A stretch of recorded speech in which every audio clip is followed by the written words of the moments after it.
this card, we are going to do an Emboss Resist background. So we're going to emboss a powder onto the background, and then we're going to use some inks, and it will resist wherever the embossing is. And then we're also going to create the elements, the butterfly elements. So very first step, we need to ink our stamp here. I have a background stamp. It's just slightly narrower than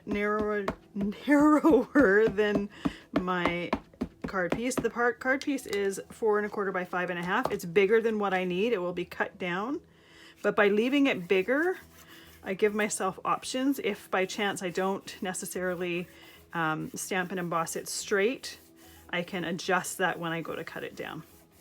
So I'm just pressing to make sure that ink is all over the place. I've got a tub here with some clear embossing powder. Clear embossing powder is a powder that I use a lot. So I tend to keep it in a big tub so that I can just scoop it and it falls right back into the container.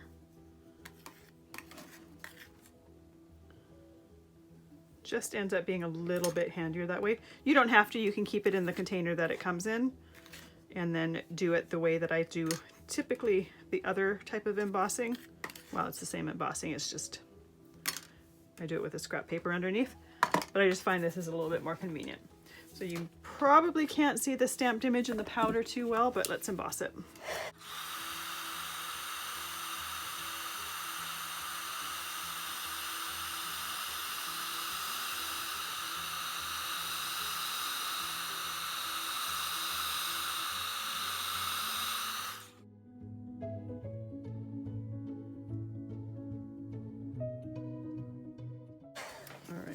So if you haven't embossed before, I forgot to mention ahead of time, this is what I'm using. I'm using a Versamark pad. It's a watermark stamp pad, but the ink stays wet for a while. So it's gonna hold that embossing powder while you emboss. Get rid of the excess there. So I've got a few ink pads here that I'm going to use. I wanted to keep it all nice and bright, and I'm gonna blend them in with blending brushes. So as with any ink blending, start with a light hand, and then as you get a feel for how much ink is on your brush, then you can increase the pressure. You can always add more ink, but you can't take it away. So better to be light-handed, and then once you kind of have a feel for how much ink is on your brush, you can just increase the pressure. Depending on how much you use different pads and stuff like that, there can be different amounts of ink on each one. So just easier to err on the side of caution and go with a light hand, and then increase the pressure as you feel how much you've got on there. So there's no rhyme or reason to how I'm blending. I just want to get a little bit of each of the color of inks that I've got here. Now that I say that, I want to make sure I've got room for the pink, and this is going to end up being cut, so I just want to make sure that you can see it. And definitely when you're choosing colors, choose ones that are going to blend nicely together. I've got basically rainbow colors, so I know when I go with the pink over the blue, I'm going to get a bit of a purple. When I go with the pink over the yellow, I'm going to get a bit of an orange. Just be mindful if you're going to use different colors, and you could do this all in one color. I could have inked with just one color over the whole thing. I just like the color, or the bright colors all together, and thought it would look really pretty. And it especially looks nice with butterflies, which I wanted to use. So there we go. So anywhere that the embossing was, it completely resisted the ink that I used.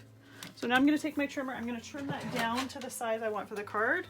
I want to have a mat to frame this, so this piece that I'm cutting down is going to be 3 3/4 by 5 inches. So there we go. And as you're cutting it down, you can choose where you want the edges to be, to make sure that you have the colors that you want in there. And now I'm going to die cut some butterflies here. So this die here has got a solid piece plus a cutout piece. So we're going to cut both of them out. And I'm going to leave the detail cut piece white, and then the solid piece we're going to do some ink blending just to blend or coordinate those in with the background.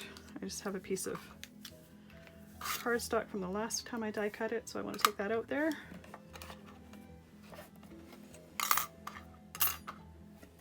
And you can die cut these all at the same time. I've got 2 smaller pieces of cardstock, might as well use up the scraps. You could cut them out of one big piece if you didn't have scraps though. But most of us tend to have a lot of scraps. They accumulate quite quickly.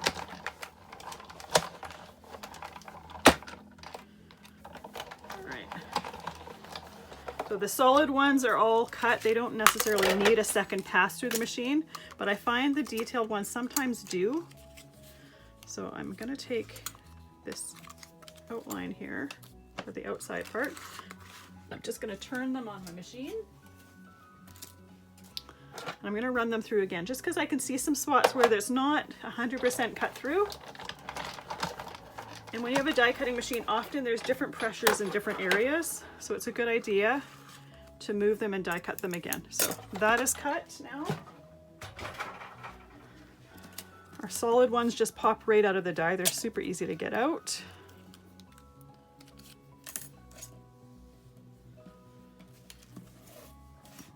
So what I'm going to do here, I've got a little piece of hair here that I'm trying to get off.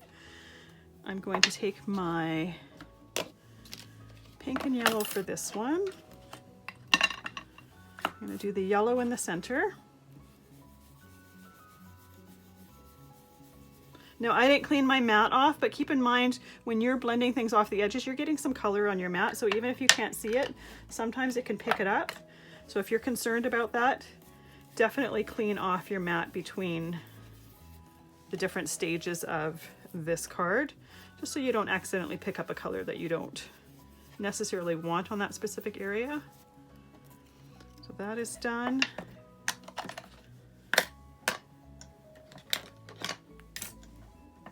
Next one I'm going to do in green and blue.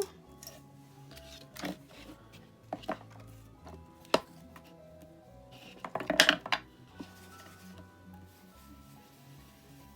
we go.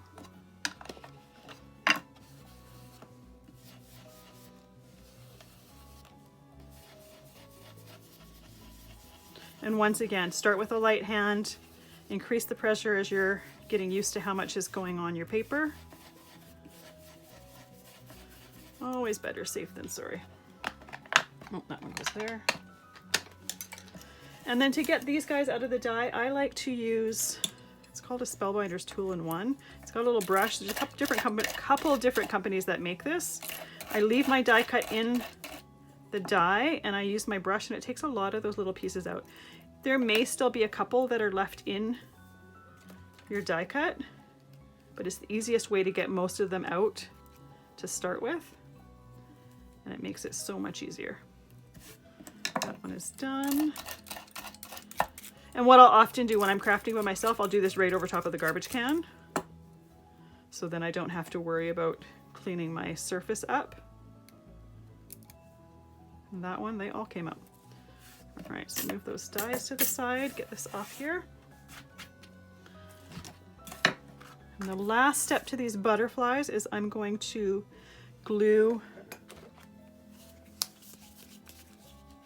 just the body, because I want those wing tips or whatever to flap up. So I'm only adding glue to the body of the butterfly. And I'm going to glue them flat for right now, and then once the glue is dried, I'm going to raise them.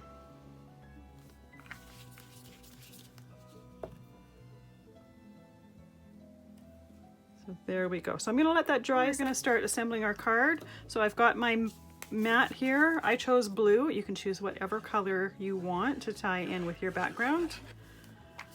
And you can see on my back of my piece of paper, I've got a little bit of the barcode on here. It doesn't show on the piece that I'm using for the card. So as long as you make sure you put the glue on the right side, there's no reason you can't use that tiny edge of the cardstock that's got the barcode. Now I'm going to put my piece here that's got the background. Now the glue that I'm using is Distress Collage Medium. It's a nice liquid glue. It dries completely clear and matte. So if you get a little bit of glue on your project, Like for instance, there's actually a little bit right there. Once it dries, it'll be completely clear and it'll be matte. You'll never notice it was there, which is quite handy. So my butterflies here, I'm just gonna put a little bend where the wings attach to the body and then glue them down. And I'm gluing just the body down here as well because I want even that solid part to lift up just a tiny little bit. And then same with this one, just a little bend. It just adds some dimension to your card, but the nice part about it is you can just put them flat so it goes into a regular envelope, so you don't need an envelope that allows for extra dimension. Very last step, let's do our sentiment. I've got this little hello friend stamp and I thought it would be cute to do it in 2 colors, only because this is nice and bright, so why not? So I'm going to start at one end with the blue and I'm kind of slowly working my way in, and I can see exactly where is inked on the stamp, so I don't need to worry about what's inked and what's not. And then I'm working from the other end with the pink. You don't have to do it in 2 colors, you can absolutely do it in 1 color. I just thought it'd be fun. And then I'm going to use my mini trimmer to trim this down. Typically I would let it dry for a few seconds first. This ink dries fairly quickly, but sometimes even if you think it's dry, it's not quite yet, so it can smudge. So typically I'd wait a little bit for it to dry.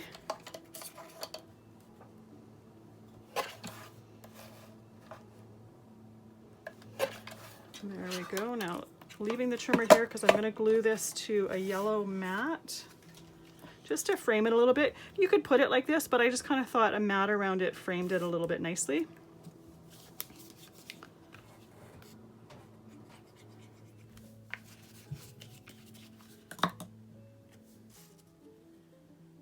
I'm just leaving a little tiny bit of that yellow. Yellow is actually my least favorite color, but sometimes you just need to use it, and I just think it totally brightens up this card. I don't typically do things with a ton of bright colors, but this week I just felt like it. So you can glue that on there flat, or you can use some foam pop dots. I like to use the foam pop dots just because it, again, it adds some dimension very easily and quickly with very little effort. So let's take the backing off.